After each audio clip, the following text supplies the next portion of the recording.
Hello everyone, welcome to Kavina classes.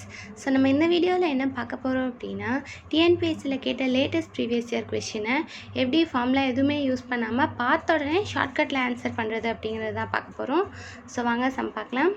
a minus b the whole square ஒரு term கொடுத்துருக்காங்க, b minus c the whole cube ஒரு term கொடுத்துருக்காங்க, c minus a the whole power 4ன்னு 3 term நம்மளுக்கு கொடுத்துருக்காங்க.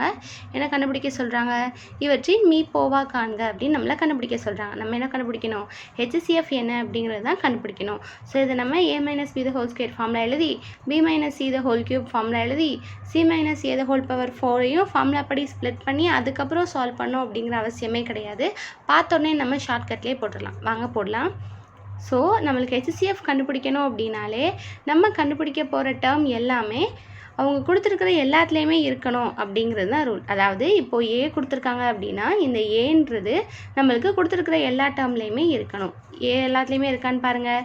First ஒன்னில் ஏ இருக்குது, second ஒன்னில் ஏ இல்லை. அப்போது நம்ம ஏவை HCFக்கு எடுத்துக்கக்கூடாது.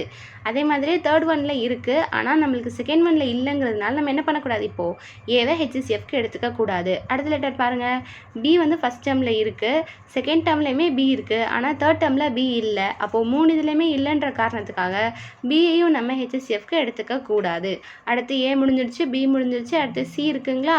சி பாருங்கள், செகண்ட் டேர்மில் இருக்குது, தேர்ட் டேர்ம்லேயும் இருக்குது, ஆனால் ஃபஸ்ட் டேர்மில் சிஏ இல்லை. அப்போது 3த்துலேயுமே இல்லைன்றதுனால சிஏயும் நம்ம எடுத்துக்கக்கூடாது. அப்போ இதில் மிச்சம் என்ன இருக்குன்னு பாருங்கள்.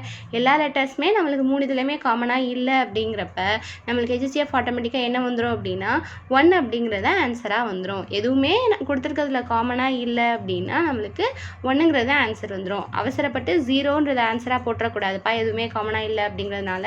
எப்பயுமே நம்மளுக்கு HCF வந்து 0வாக வரவே வராது. நம்மளுக்கு எதுவுமே காமனாக இல்லை அப்படிங்கிறப்ப 1 அப்படிங்கிறது தான் HCFாக வரும். ஏன்னா எதை 1ஆல் பெருக்கினாலுமே நம்மளுக்கு 1 அதே நம்பர் நம்மளுக்கு ஆன்சராக கிடைக்கும் இல்லைங்களா? அதனால HCF 1 அப்படிங்கிறது தான் சரியான ஆன்சர். ஸோ அந்த லெட்டர்ஸ் வந்து 3 டேர்ம்லேயுமே இருக்கான்னு பார்க்குறோம். 3 டேர்ம்லேயுமே இல்லைன்னா அதை நம்ம கேன்சல் பண்ணுறோம். ஸோ அப்படியே நம்ம பார்க்கும்போது நம்மளுக்கு எல்லாமே கேன்சல் ஆயிடுது. எதுவுமே காமனாக இல்லைங்கிறப்ப HCF என்ன வரும்? 1 வரும். அதுதான் நம்மளுக்கு கரெக்டான ஆன்சர். ஸோ இதே மாதிரி ஷார்ட்கட் வீடியோஸ் நம்மளுக்கு ரெகுலராக ஃபாலோ பண்ணணும் அப்படின்னு நினச்சிங்கன்னா நம்மளோட சேனலை சப்ஸ்கிரைப் பண்ணிக்கோங்க. அடுத்த வீடியோவில் அடுத்த சம் பற்றி பார்க்கலாம். தேங்க்யூ.